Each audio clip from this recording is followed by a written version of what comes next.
কেকাস recipe থেকে আমি আপনাদের সবাইকে প্রীতি ও শুভেচ্ছা জানাচ্ছি। দেখতে দেখতে আসলে অনেকগুলো দিন কেটে গেল, রোজা প্রায় শেষের দিকে চলে এসছে। রোজা শেষ হলে আমরা চিন্তা করি ঈদের দিনের রান্নার কথা। আসলে ঈদের দিনে দেখা যায় যে রোজার সময় পুরো রমজান মাসে আমরা দুপুরে আসলে কেউ কিছু খাই না, যেহেতু রোজা রাখি। দুপুরে আমরা কি রান্না করব। তখন সবার মাথায় থাকে যে দুপুরে যদি একটু অন্যরকম একটা কিছু রান্না করা যায়, যা সচরাচর আমরা খুব একটা ঘরে করি না। আজকে আমি আপনাদের দেখাবো ঈদের দিন দুপুরে বা রাতে আপনারা যেই খাবারটা পরিবারের সবার জন্য মেন ফুড হিসাবে রান্না করতে পারবেন, সেই ধরনের একটা খাবার রান্না করে দেখাবো। আজকে আমি দেখাবো যে আপনারা খুব সহজ পদ্ধতিতে চিকেন দম বিরিয়ানি কি করে ঘরে তৈরি করতে পারবেন ঈদের দিনের জন্য। চলুন রান্নাটা বরং শুরু করে দেই। এখানে আমি একটা হাঁড়ি দিয়েছি, আমি এর মধ্যে অল্প টেবিল চামচের 1 চামচের মতো তেল দিচ্ছি। আর যেহেতু বলছি যে চিকেন দম বিরিয়ানি, তো অবশ্যই ঘি লাগবে পরে। আমরা এখানে দেখুন 500 গ্রাম চিকেন রেখেছি, সেই চিকেনটাই তেলের মধ্যে দিলাম। এখনও কিছু গরম করিনি, একটু পরে করব, আরও জিনিস দেব। এখানে শুকনো মরিচের গুঁড়ো আছে 1 চামচের অর্ধেক চামচ দিলাম 500 গ্রাম চিকেনে। তারপর লবণ দেব, 1 চামচের অর্ধেক চামচ লবণ দিলাম চিকেনের জন্য। এখানে আদা রসুন পেঁয়াজ বাটা রেখেছি, তা দেব চিকেনের মধ্যে 1 চামচের 2 চামচ। যেহেতু এখানে 500 গ্রাম চিকেন রেখেছি। আর অনেকের একটা ভুল ধারণা আছে যে কোনো রকম বিরিয়ানি করতে গেলে অনেক বেশি মশলা দিলে সেই বিরিয়ানি অনেক মজা হয়। আসলে কিন্তু এটা ঠিক না। দেখুন পরিমাণ মতো সব দিতে হবে। এখানে আমরা আস্ত গরম মশলা না ব্যবহার করে গরম মশলা গুঁড়ো ব্যবহার করছি, 1 চামচের অর্ধেক চামচ দিলাম।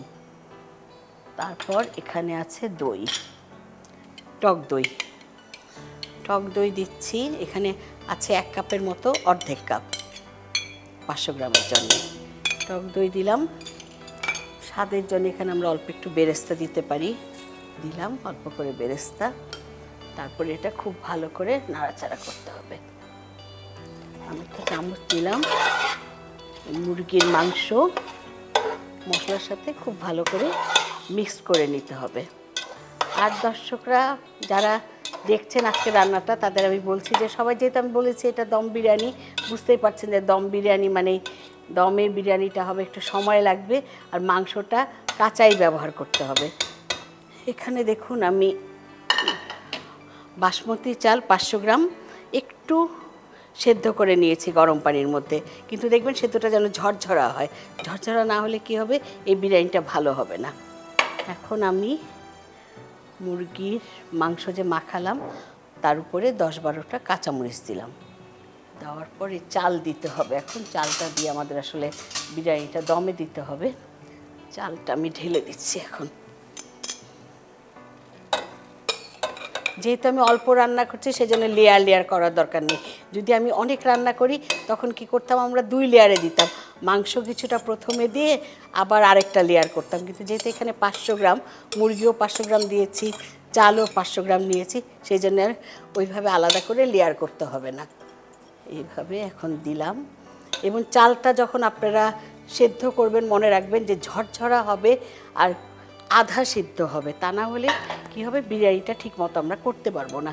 আর চালে আমি অল্প একটু লবণ দিয়েছিলাম সেদ্ধ করার সময়, এখন অল্প করে আবার লবণ সেটা দেব, অল্প করে দেব, 4 চামচের অর্ধেক চামচ চারিদিকে দিয়ে দিলাম। এরপর চালের উপরে আমরা বেরেস্তা দেব কিছুটা, বেরেস্তা দিচ্ছি। তারপর কাঁচামরিচ তো আগেই দিয়েছি, এখন দেব আমরা ঘি। আজকাল আসলে সবাই ঘি যে খান না, তানার যে কোনো দম বিরিয়ানি হোক বা পোলাও একটু ঘি না দিলে ভালো লাগে না। আমি 4 চামচের 4 চামচ ঘি দিচ্ছি। দিয়ে এখন কি করব, এখানে দেখুন এই যে জর্দার রং একটু গুলে রেখেছি, তাও পোলাও চালের উপর আমি কিছুটা দিয়ে দেব। আপনি ইচ্ছা করলে স্যাফরনও ব্যবহার করতে পারবেন। স্যাফরনটা গুলিয়ে রাখবেন দুধ দিয়ে বা গরম পানি দিয়ে। তারপর এরকম যখন দমে বসাবেন তার আগে কি করবেন, ওটা এভাবে পোলাওয়ের চালের উপরে দিয়ে দেবেন। এখন দেখুন আগে তো আসলে মানুষ ময়দা মাখিয়ে সেই ময়দাটা হাঁড়ির মধ্যে দিয়ে তারপরে ঢাকনিটা দিয়ে দম বিরিয়ানি করতে। এখন আসলে দিনকাল পাল্টে গেছে, আর আমি নিজে যেটা মনে করি, অনেকখানি ময়দা কিন্তু আমাদের নষ্ট হয়। সেই ক্ষেত্রে আমার মনে হয় এখন দেশে বিদেশে সব জায়গায় ফয়েল পেপার পাওয়া যায়। ফয়েল পেপারটা ব্যবহার করা আমার মনে হয় যে আমার কাছে নিজের কাছে মনে হয় যে অনেক একটা সহজ পদ্ধতি এবং এতে জিনিসও নষ্ট হয় কম, কারণ ফয়েল পেপার আমরা রান্নার বিভিন্ন কাজে ব্যবহার করি। আর আমরা যখন রান্না করি আসলে চিন্তা করি যে সবাই যে জিনিস ব্যবহার করতে পারবে। আপনার কাছে যদি ফয়েল পেপার না থাকে অবশ্যই আপনি ময়দা গুলিয়ে সেই ময়দা দিয়ে তারপরে ঢেকে দেবেন। এখন দেখুন আমি ঢাকনিটা দিলাম ফয়েল পেপার দিয়ে। চালটা যেহেতু একটু আগে আমি সেদ্ধ করে নিয়েছিলাম, আধ সেদ্ধ, হাঁড়িটা বেশ গরম হয়ে গিয়েছে। এখন আমি চুলাটা জ্বালিয়ে দিচ্ছি। আমার মনে হয় আমি যেইভাবে আপনাদের দেখানোর চেষ্টা করছি যে এই যে দম বিরিয়ানিটা প্রথমে একটু বেশি জালে দিতে হবে 10 মিনিটের মতো, তারপরে বাকি 10 মিনিট একদম মিডিয়াম আঁচে রাখতে হবে 20 থেকে 25 মিনিটের মধ্যে। আমি যেহেতু মুরগিটা অনেক বড় নেইনি, 20 মিনিটের মধ্যে এই দম বিরিয়ানিটা হয়ে যাবে। তাহলে এখন চুলায় এটা দমে রাখছি, আমরা 20 মিনিট পরে আপনাদের দেখাবো দম বিরিয়ানিটা হয়ে যাওয়ার পর বিরিয়ানিটার চেহারা কেমন হয়েছে।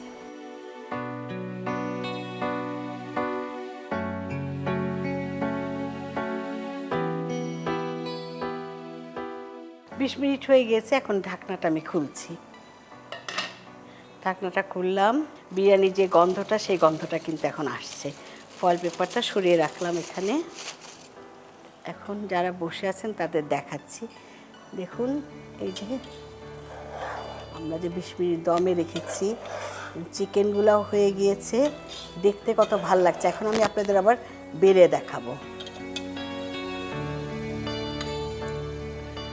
রংটাও খুব ভালো হয়েছে। আর আমি আপনাদের একটু আগে বলছিলাম যে আজকাল মানুষ আসলে খুব বেশি ঘি তেল এগুলো খেতে চায় না, যার জন্য আমরা একটু কম ঘি দিয়েছিলাম। তবে এটাও সত্যি কথা যে 30টা রোজা রাখার পর যখন ঈদের দিন আসে মানুষের অনেক কিছু আমাদের আসলে খেতে ইচ্ছা করে।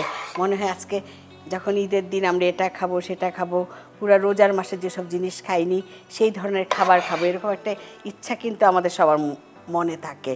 সেই ক্ষেত্রে আপনি ইচ্ছা করলে, আমি তো অল্প ঘি দিয়ে রান্না করলাম, আপনার ইচ্ছা করলে পরিবারের সবার জন্য বেশি ঘি দিয়েও রান্না করতে পারবেন এ ধরনের দম বিরিয়ানি। আর দেখুন একদম ঝরঝরা বিরিয়ানি হয়ে গিয়েছে। এখন মাংসগুলো একটু এদিকে একটু সাজিয়ে দিচ্ছি যাতে দেখতে আরও ভালো লাগে। আপনারা দেখলেন, আমি এতক্ষণ আপনাদের দেখালাম যে আপনারা খুব সহজ পদ্ধতিতে কি করে ঈদের দিন দুপুরে বা রাতে চিকেন দম বিরিয়ানি রান্না করতে পারবেন। আশা করি এই রান্নাটা আপনাদের সবার ভালো লেগেছে। সবাই এবার ঘরে ঘরে এই চিকেন দম বিরিয়ানি রান্না করবেন ঈদের দিন দুপুরে বা রাতে। ফুড গ্রেড অ্যালুমিনিয়ামে তৈরি টপার প্রেসার কুকার রান্নায় 55% সময় বাঁচায়। Topper pressure cooker.